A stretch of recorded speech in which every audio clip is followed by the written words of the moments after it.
ഉൽപ്പത്തി പുസ്തകം ആദിയാമത്തിൻ പുസ്തകം 26-ാം അധ്യായം 26-ാം അധികാരം അതിന്റെ 2-ാമത്തെ വചനം. அதோட 2வது வசனம். ഈ സബ്ജക്ട് എന്ന് പറയുന്നത് രഹബോത്ത് എന്ന് പറഞ്ഞൊരു സബ്ജക്റ്റ് ആണ്. இந்த சப்ஜெக்ட் என்பது ரெகபோத் என்பதை குறித்து சொல்கிறதான ഇത് കേൾക്കണമെങ്കിൽ அதை நீங்கள் கேட்க வேண்டுமானால் നാളെ സഭായോഗത്തിന് വരണം. நாளைக்கு நீங்க ஞாயிறு ஆராதனைக்கு வரணும். എങ്കിലും ഞാൻ അതിനകത്തുള്ള ഒരു പോയിന്റ് ഇന്ന് രാത്രി ഞാൻ പറയാം. அதுல ஒரு பாயிண்ட் நான் இரவுல உங்களுக்கு சொல்ல விரும்புறேன். ഹല്ലേലൂയ ஹல்லேலூயா. ഒരിക്കൽ ഇസഹാക്ക് ஒருமுறை ஈசாக்கு അവൻ കഠിനമായ ക്ഷാമം നേരിട്ടപ്പോൾ, கடினமான ஒரு பஞ்சகாலம் வந்தபோது ഇസഹാക്ക് തീരുമാനിക്കുകയാണ്, ஈசாக்கு தீர்மானம் பண்றார், ഈജിപ്തിൽ പോയി അഭയം തേടാം. எகிப்திலே போய் நாம் தஞ்சம் புகுந்து கொள்ளலாம். അപ്പോൾ ദൈവാത്മാവ് പറയുകയാണ്, அப்பொழுது ஆவியானவர் சொல்கிறார், നോ, இல்லை, സ്റ്റേ ഹിയർ. இங்கேயே இரு. നീ ഗസാറിൽ സ്റ്റേ ചെയ്യണം. நீ ഗസാറിൽ അത് വായിച്ചു. ഓക്കെ, கேராரிலே இருக்க வேண்டும். Praise the Lord. Hallelujah. നീ ഇപ്പോൾ നിൽക്കുന്ന സ്ഥലത്ത് തന്നെ അവിടെ നിൽക്കണം. நீ இப்போ இருக்கிற கேராரிலே இருக்க வேண்டும். അവിടെ നിന്ന് அங்கே இருந்து ഞാൻ പറയാതെ நான் சொல்லாமல் അടുത്തൊരു സ്റ്റെപ്പ് വയ്ക്കരുത്. அடுத்த ஒரு அடி வைக்க கூடாது. നീ എന്റെ വാക്ക് നീ കേൾക്കുകയാണെങ്കിൽ, என்னுடைய வார்த்தையை நீ கேட்பாயானால் നീ ഒരു രഹബോത്ത് കാണും. நீ ஒரு ரெகபோத்தை காண்பாய். കരങ്ങളെ അടിച്ച് ദൈവത്തിന് സ്തോത്രം ചെയ്ത് പറഞ്ഞാൽ கரங்களை தட்டி ஆண்டவரை மகிமைப்படுத்தி രാത്രി പറയാനുള്ള ദൂത്, இன்று இரவு சொல்லும்போது ദൈവത്തിന്റെ വാക്ക് കേട്ട് നീ അനുസരിക്കാൻ തയ്യാറായ, தேவனுடைய வார்த்தையை கேட்டு நீ கீழ்ப்படி ஆயத்தமான, ദൈവം നിനക്ക് വേണ്ടി തുറക്കുന്ന ഉറവ നീ കാണും. தேவன் உனக்காக திறக்கிற நீரூற்றை நீ காண்பாய். കരങ്ങളെ വീശി അടിച്ച് പറ, கைகளை சத்தமா தட்டி சொல்லுங்க, ഈ രാത്രി മീറ്റിംഗ് തീരുന്നതിന് മുമ്പ്, இன்று இரவு கூட்டம் முடிவதற்கு முன்பு, ഗെരാരിൽ ഇസഹാക്കിന് വേണ്ടി ദൈവം തുറന്നതുപോലെ, கேராரிலே ஈசாக்குக்காக கர்த்தர் திறந்தது போல ഒരു രഹോബോത്ത് തുറക്കാൻ പോവുകയാണ്. ஒரு ரெகபோத் திறக்க போகிறது. ശക്തിയോടെ ദൈവത്തിന് സ്തോത്രം പറഞ്ഞാൽ நல்ல சத்தத்தை உயர்த்தி ஆண்டவருக்கு மகிமைப்படுத்துங்க. நல்ல கைகளை தட்டி வாய்களை திறந்து ஆண்டவருக்கு மகிமை செலுத்துவோம். நல்ல கரங்களை தட்டி பத்தல, இந்த சத்தம் பத்தல, நல்ல கையை தட்டி வாய்களை திறந்து ஹalleluya கர்த்தருக்கு மகிமை செலுத்துங்க. ஹalleluya ஹalleluya. ശത്രുവിന് കയറി വരാൻ കഴിയാത്തൊരു വഴി,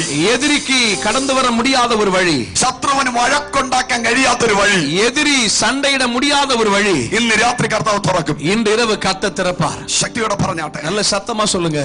സങ്കീർത്തനം 37-ാം അധ്യായം 37-ാം சங்கீதம் അതിന്റെ 5-ാമത്തെ വചനം, அதனுடைய 5வது வசனம் ഒന്ന് വായിച്ചട്ടെ. அதை வாசிக்கலாமே. 37-ாம் சங்கீதம் 5ஆம் வசனம்.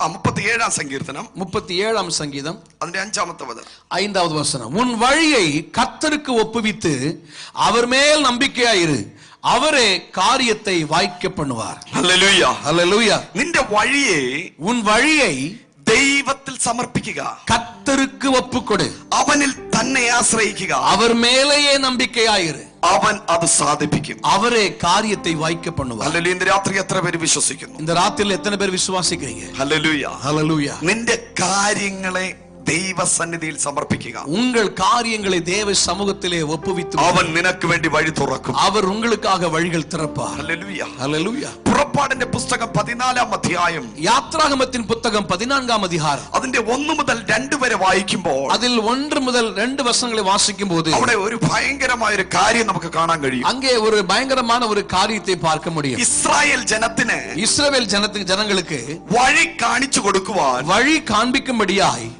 സർവശക്തനായ ദൈവം ഇറങ്ങി വരിക. சர்வ வல்லமையுள்ள தேவனே இறங்கி வருகிறார்.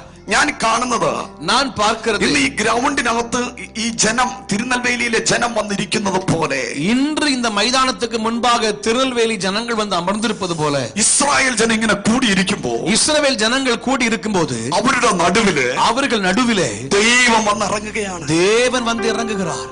ഇന്ന് രാത്രി അങ്ങനെ സംഭവിച്ചാൽ, இன்று இரவு அப்படி நடந்தா നിങ്ങൾ അക്സെപ്റ്റ് ചെയ്യൂ? நீங்க அதை ஏற்றுக்கொள்வீங்களா?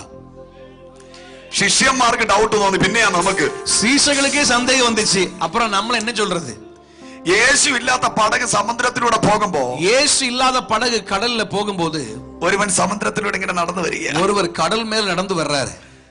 முதல் சீஷனான பேதுரு ആദ്യം പറഞ്ഞു, முதல்ல சொன்னாரு, യോഹന്നാനെ, ஏய் யோவானே, കണ്ടോടാ, பாத்தியாடா, ഭൂതം വരുന്നു. பேய் வருதுடா. നിങ്ങളും അത് തന്നെ പറയും. நீங்களும் அதான் சொல்லுவீங்க.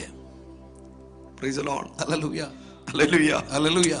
അതല്ലേ അഭിഷേകത്തോടെ ചിലര് ദൈവത്തെ ആരാധിക്കുമ്പോൾ, அபிஷேகத்தோடு சிலர் ஆண்டவரை ஆராதிக்கும் போது അഭിഷേകം ഇല്ലാത്തവന് തോന്നുന്നു அபிஷேகம் இல்லாதவனுக்கு தோணுது അത് ഭൂതായിരിക്കും. அவன் மேல அவனுக்கு பேய் பிடிச்சிருக்கு அப்படின்னு.